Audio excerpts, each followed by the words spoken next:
Hello, hello, hello, hello, peuple de Dieu. Encore, on se revoit à ce jour-ci et que le Seigneur vous bénisse.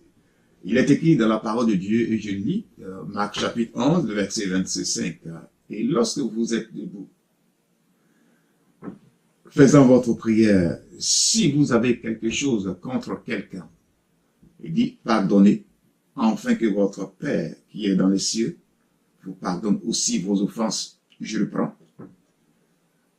Et lorsque vous êtes debout faisant votre prière, si vous avez quelque chose contre quelqu'un, pardonnez, afin que votre Père qui est dans les cieux vous pardonne aussi vos offenses. Est-ce qu'on peut vivre dans ce monde sans être offensé? Ce n'est pas possible. On peut être offensé dans tous les domaines. Le collègue peut offenser, l'épouse peut offenser, l'époux également peut offenser, les enfants peuvent offenser. L'on peut être offensé à tous les niveaux de la vie. Et c'est pour cela que le pardon est très important. Le pardon est très important. Quand on est offensé, alors on reçoit ce ressentiment-là dans le cœur.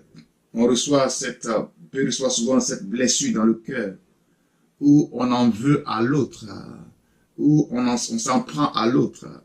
Et cela peut aller jusqu'aux pensées négatives, à toute décision souvent qui amène en dehors la personne, en dehors de la volonté de Dieu. Est-ce qu'on peut vivre dans ce monde sans être offensé? C'est pas possible.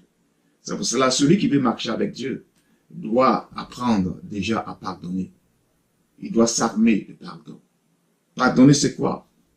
C'est dire que, oh, celui-là qui vient de me faire du mal, certainement qu'il n'a pas fait sciemment. Et même s'il a fait sciemment, je ne veux pas être offensé pour ça. Parce que celui qui va dans les offenses se fait du mal. Celui qui accepte les offenses sans pardonner, il se fait du mal. Le cœur est facilement blessé. Le cœur devient facilement malade quand on accepte les offenses dans le cœur. C'est pour cela, la voie de sortie, c'est pardonner. Pardonner au prochain.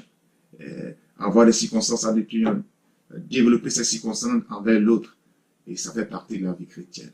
J'espère que vous allez bien. Que le Seigneur vous bénisse. Et à bientôt. Encore, c'est votre serviteur.